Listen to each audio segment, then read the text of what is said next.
আসসালামু আলাইকুম, welcome back to my channel আনহা রান্নাঘর। জলপাইয়ের বিভিন্ন রকম আচার তৈরি করা যায়। আজকে আমি আপনাদেরকে তৈরি করে দেখাচ্ছি জলপাইয়ের কালোজাম মিষ্টি আচার। এটা বানিয়ে দীর্ঘদিন পর্যন্ত সংরক্ষণ করা যায় আর খেতেও খুবই ভালো লাগে। চলুন তাহলে শুরু করা যাক। এই আচারটি বানানোর জন্য আমি এখানে নিয়ে নিয়েছি 1 কেজি জলপাই। জলপাইগুলো আমি ভালো করে ধুয়ে পরিষ্কার করে নিয়েছি। এখন সিদ্ধ করার জন্য জলপাইগুলো একটা প্যানে দিয়ে দিলাম। জলপাই সিদ্ধ করার জন্য খুব বেশি পানির প্রয়োজন হয় না, হাফ কাপ পানি দিলেই হবে। এখন ভালোভাবে সিদ্ধ করার জন্য আমি ঢাকনা দিয়ে ঢেকে দিলাম। 5 থেকে 7 মিনিটের মতো সিদ্ধ করলেই জলপাইগুলো ভালোভাবে সিদ্ধ হয়ে যায়। 7 মিনিট পরে আমি আপনাদেরকে ঢাকনাটা তুলে দেখাচ্ছি জলপাইগুলো কেমন সিদ্ধ হয়েছে। দেখতেই পাচ্ছেন জলপাইগুলো ফেটে ফেটে গেছে, এ মানে জলপাইগুলো খুব ভালোভাবে সিদ্ধ হয়ে গেছে। এখন এটাকে একটা সাইডে রেখে আমি ঠান্ডা করে নেব।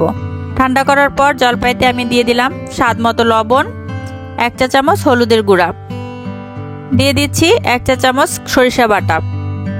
আমি এখানে কালো সরিষা ব্যবহার করেছি, আপনারা চাইলে হলুদ সরিষাও ব্যবহার করতে পারেন। এখন হাতের সাহায্যে জলপাইগুলো খুব ভালোভাবে চটকে নিতে হবে। রোদে দেওয়ার ঝামেলা ছাড়াই এই আচারটা অনেক দিন পর্যন্ত সংরক্ষণ করা যায়।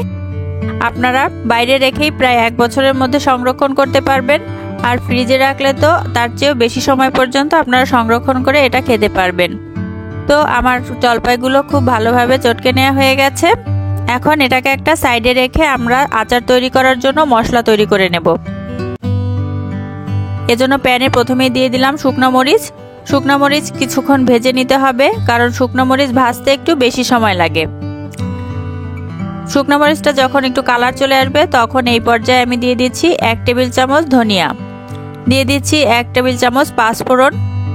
ধনিয়া এবং পাঁচফোড়ন ভাজতে একটু সময় লাগে, এজন্য এটা প্রথমে দিয়ে 2 মিনিটের মতো ভেজে নিতে হবে। তারপর দিয়ে দিলাম হাফ টেবিল চামচ জিরা। জিরা দেওয়ার পর 1 মিনিট মতো ভেজে নিতে হবে। মশলাগুলো ভাজার পর ঠান্ডা করে নিতে হবে, কারণ ঠান্ডা হলে মশলাটা খুব ভালো মুচমুচে হয়। ঠান্ডা করার পর আমি মরিচের বোটাগুলো ছাড়িয়ে নিচ্ছি।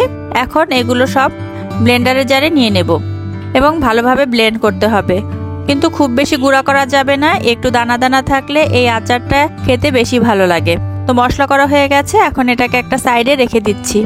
আচার তৈরি করার জন্য এখানে আমি দিয়ে দিলাম হাফ কাপ তেল, দিয়ে দিলাম 2 টুকরা দারচিনি, 3টা এলাচ, কিছুটা রসুন আমি কুচি করে এখানে দিয়ে দিয়েছি। এখন নেড়েচেড়ে এগুলো খুব ভালোভাবে একটু ভেজে নিতে হবে। ভাজার পর আমি জলপাইটা এখানে দিয়ে দিলাম। জলপাইটা তেলের সাথে খুব ভালোভাবে মিশিয়ে নিতে হবে। চুলার আঁচ মিডিয়ামে রেখে আচারটা তৈরি করতে হবে।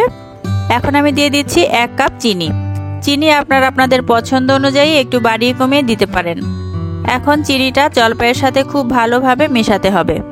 মেশানো হয়ে গেছে, এখন দিয়ে দিচ্ছি স্বাদ মতো একটু লবণ এবং 2 টেবিল চামচ মরিচের গুঁড়া। যারা ঝাল খেতে একটু কম পছন্দ করেন কিন্তু আচারের কালারটা সুন্দর করতে চান, তারা এখানে কাশ্মীরি মরিচের গুঁড়া ব্যবহার করতে পারেন, কারণ কাশ্মীরি মরিচের গুঁড়া দিলে কালার সুন্দর হবে কিন্তু ঝাল কম হবে। এখন এই পর্যায়ে আমি দিয়ে দিলাম 1 টেবিল চামচ আচারের মশলা, যেটা আমি আগেই তৈরি করে রেখেছিলাম। এখন খুব ভালোভাবে নেড়েচেড়ে আচারটা তৈরি করতে হবে। আচার তৈরি করার সময় অনবরত নেড়েচেড়ে কাছে থেকে আচারটা তৈরি করতে হবে, কারণ আচার খুব সহজেই পাতিলে লেগে যায়। এখন নাড়াচাড়া করা ছাড়া এখানে আর কোনো কাজ নাই। ধৈর্য সহকারে এই আচারটা তৈরি করতে প্রায় 30 থেকে 40 মিনিটের মতো সময় লাগবে। আচার প্রায় তৈরি হয়ে গেছে। লাস্ট পর্যায়ে আমি দিয়ে দিচ্ছি আরো 1 টেবিল চামচ আচারের মশলা। এই পর্যায়ে আচারের মশলাটা দিলে স্মেলটা অনেক ভালো আসে। এখন নেড়ে চেড়ে সুন্দর একটা কালার আসা পর্যন্ত আচারটা তৈরি করতে হবে। আচারটা প্রায় তৈরি হয়ে গেছে, দেখতেই পাচ্ছেন কড়াই থেকে উঠে উঠে আসছে। এখন আচারটা তুলে আমি ঠান্ডা করে নেব। আচারটা ঠান্ডা হয়ে গেছে এবং দেখতে পাচ্ছেন হাতে লাগছে না, তার মানে আচারটা খুব ভালোভাবে হয়ে গেছে। এখন হাতে আমি একটু সরিষার তেল মেখে নিলাম। এখন এখান থেকে একটু একটু করে আচার নিয়ে মিষ্টির শেপ দিয়ে দিতে হবে। মাঝখানে একটা বিচি রেখে আমি আচারগুলো তৈরি করে নিচ্ছি। আপনারা যে কোনো শেপ করে আচারটা তৈরি করতে পারেন। যেহেতু আমরা নাম দিয়েছি কালোজাম মিষ্টি আচার, তাই কালোজাম মিষ্টির মতোই শেপ করে নিলাম। এভাবে একে একে আমি সবগুলো আচার তৈরি করে নেব। এই আচারটা খেতে খুবই সুস্বাদু, আপনারা বাসায় ট্রাই করে দেখতে পারেন এবং দীর্ঘদিন পর্যন্ত সংরক্ষণ করে রাখতে পারেন।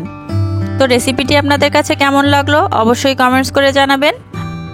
একটা মিষ্টি আমি আপনাদেরকে ভেঙে দেখাচ্ছি ভেতরটা কেমন হয়েছে, দেখতেই পাচ্ছেন একদম মিষ্টির মতো। তো আপনারা বাসায় তৈরি করবেন এবং কমেন্টসে জানাবেন আপনাদের কাছে কেমন লাগলো। আর রেসিপিটি যদি ভালো লাগে প্লিজ আমার চ্যানেলটিকে সাবস্ক্রাইব করবেন। সবাই ভালো থাকবেন, আল্লাহ হাফেজ।